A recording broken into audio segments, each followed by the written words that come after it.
Hi, Sarah Batterini here. Today I would like to talk about meditation. Now, you either have a meditation practice, you don't, or you sometimes have one. And for a few years I've been in the place of sometimes having one.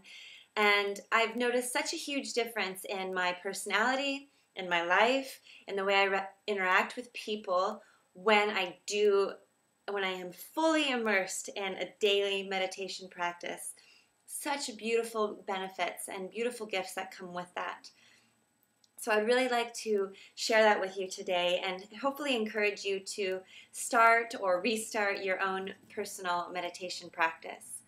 So if you don't and you're like, why? Why do people talk about meditating? What is the purpose of sitting and doing nothing? Yes, I am a doer, a go-getter myself, so this is something that is a challenge for me. So I understand, I sympathize with you, or empathize. And there's a lot that can be done by not doing. A lot of undoing can be done. And what I've learned is that you can really get into the deeper levels of yourself. You can better connect with your relationship to your inner guide, which makes everything in life easier. And, to pray is to speak to your Creator, but to meditate is to listen.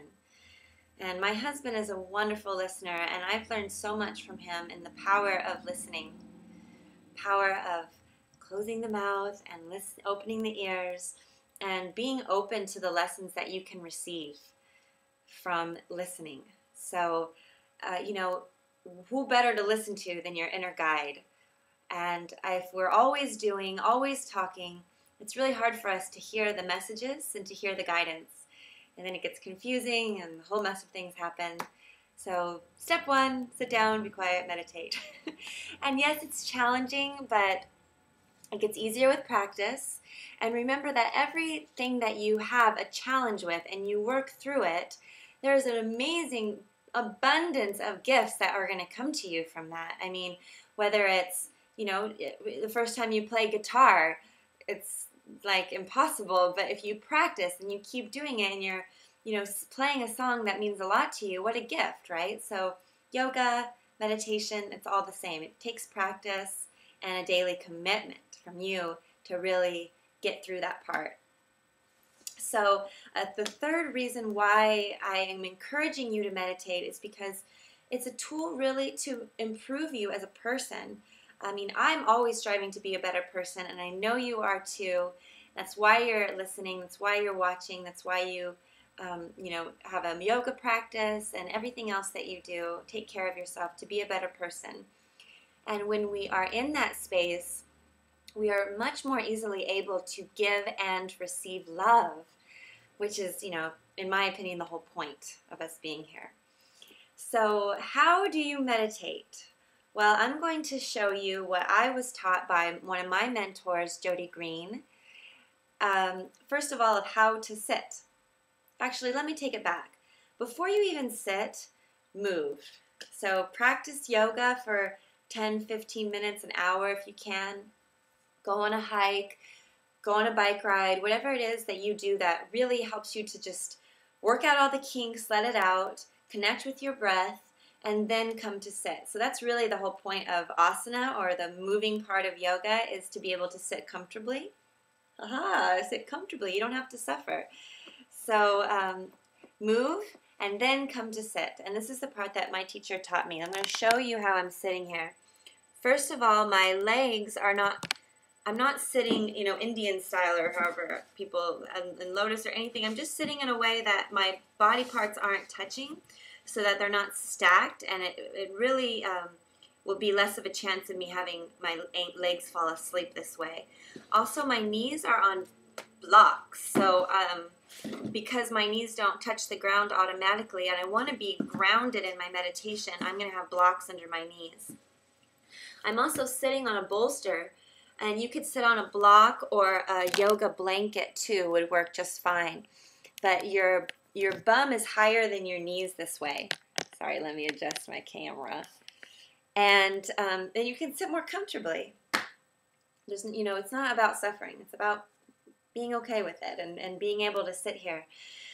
The third thing to do after you've done your yoga, you're set up yourself comfortably, set a timer.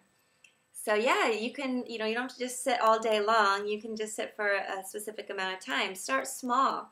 So maybe, grab your iPhone and set your timer for 5 minutes to start, and gradually work up to 10, to 20, to 30. Normally now I'm at the point where I strive for 30 minutes. It doesn't always get there. Sometimes my phone rings, or I forget to turn it off, or my puppy interrupts me and I get interrupted, and that's okay. I'm like, okay, well, that's it for today. I'll, try again the next day. Don't punish yourself. That's not what it's about. It's about slowly growing, slowly learning, and being more comfortable with your own meditation practice. So finding a spot in your house where you can be quiet and comfortable is important too. And you can add whatever you like. I know one of my teachers lights a candle, which is a lovely thing to do. That way she can stare at the candle and connect to that light. Other people might play a guided meditation, which Gabrielle Bernstien, my guru, my girl, she has amazing guided meditations that you can purchase for 99 cents. A really great way to help you get started, so having a guided meditation. And then the third thing to do, once you've gotten everything set up and you're ready to meditate, ask questions. So your question might be something like, show me how to forgive fill in the blank. Your question might be, show me how to let go of this anger that I've been holding on to, this grudge. And then you just be quiet and see what happens, see what comes to you. Personally, what I ask is, it's a prayer that was taught to me by my guru, which is, where would you have me go? What would you have me do? What would you have me say? What would you have me think? And with whom would you have me share this? So this was taught to me. It's very dear and special to me by Gabrielle Bernstien. I'm teaching it to you. It's a prayer that I say every morning before I even open my eyes. It's the question that I ask, the series of questions that I ask when I sit down to have my meditation. And it doesn't have to be in the morning. It doesn't have to be at night. Just right now it's 12:39 in the afternoon. And, maybe that's when it works best for you. It's just finding your own practice, your own way. These are just guides. These are just what's have worked for me. Tons of people out there have a ton of other ideas that work great for them, and that might work better for you. So I hope this has helped you. I hope that encourages you to have a sit, and maybe, by yourself, maybe with your loved ones, maybe with your family. Sometimes it's nice to have a little hoodie. This is what I wear my hoodies when I meditate, so I can just kind of get in, and just, it helps me to feel like I'm in this protective bubble. Sometimes people wear like a beautiful shawl around their head. Just, find what works for you. Holding a crystal, sometimes holding a crystal or a piece of jade can help you just feel grounded. There's lots of things, and I hope that this helps you to find your own. Thank you so much for watching. Remember to listen to your inner guide, to listen to those around you, and to sit and just be. So thank you. Hope to see you soon. If you would like more guidance in this area of yoga, meditation, self-care, please refer to my website, sarahbatterini.com, and I'll see you soon. Namaste.